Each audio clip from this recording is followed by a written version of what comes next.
அரூர் சட்டமன்ற தொகுதி திமுக வேட்பாளர் சண்முகம் கிராமமாக சென்று தீவிர வாக்கு சேகரிப்பில் ஈடுபட்டார்.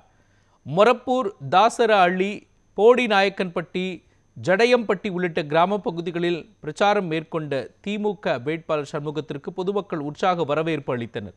அப்பொழுது உதயசூரியன் சின்னத்திற்கு வாக்களிக்குமாறு பொதுமக்களிடம் காலில் விழுந்து கேட்டுக்கொண்டார். மேலும் தேர்தலில் வெற்றி பெற்றதும் ஈச்சம்பாடி அணைக்கட்டு மூலம் ராட்சத பம்புகள் அமைக்கப்பட்டு வறண்டு கிடக்கும் 66 ஏரிகளுக்கு நீர் நிரப்பும் திட்டத்தை கொண்டு வருவேன் என்று உறுதியளித்தார்.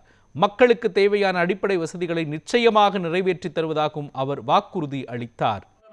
அந்த செனாக்கல் நீரேற்று திட்டம் கண்டிப்பாக உறுதி பெற்று தந்து நமது வெற்றி வேட்பாளர் அன்பானவர், பண்பானவர் என்பதற்காகவும் கழக தலைவராலும் மதசார்பற்ற முற்போக்கு கூட்டணி தலைவர்களின் ஆசியுடனும் அரூர் சட்டமன்ற தொகுதிக்கு வேட்பாளராக அறிவித்து தற்போது வாக்கு சேகரிப்பில் ஈடுபட்டிருக்கிறேன். போகும் இடமெல்லாம் மக்களிடம் எழுச்சி இருக்கிறது. கழக தலைவரின் 5 ஆண்டு சாதனைகள் மக்கள் மனதில் ஆழமாக பதிந்திருக்கிறது. அதில் எழுச்சியாக தெரிகிறது.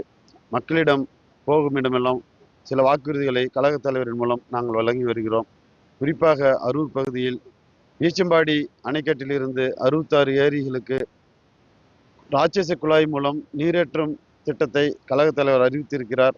எனவே அதை வாக்குறுதியாக கொடுத்து நான் வெற்றி பெறும் சமயத்தில் அதை கழக தலைவர் எடுத்துக்கொண்டு அரூர் சட்டமன்ற தொகுதியில் உட்பட்ட அந்த 66 ஏரிகளுக்கும் நீர் நிரப்பி விவசாயிகளின் தண்ணீர் பிரச்சனையை தீர்ப்பேன் என்று உறுதியளிக்கிறேன். அதற்கடுத்து செனாக்கல் நீரேற்று திட்டத்தையும் செயல்படுத்துவேன் என்று கழக தலைவர் அறிவித்திருக்கிறார். அதையும் நிறைவேற்றுவேன். ஒகேனக்கல் குடிநீர் பிரச்சனை சில இடங்களில் இருக்கிறது. அது 2வது பேஸ் ஆரம்பிக்கப்பட்டு செயல் திட்டத்தில் இருக்கிறது. அந்த ஒகேனக்கல் குடிநீர் திட்டத்தில் 2வது பேஸ் ஆரம்பிக்கும் பட்சத்தில் அனைத்து கிராமங்களுக்கும் குடிநீர் பிரச்சனை இருக்காது என்று உறுதியளிக்கிறோம். இதன்படி கழகத்தில் ஆட்சி அமையும். ஆட்சி அமைந்தவுடன் இந்த அடிப்படை வசதிகளை பூர்த்தி செய்வேன் என்று அனைத்து மக்களுக்கும் வாக்குறுதியாக அளிக்கிறேன்.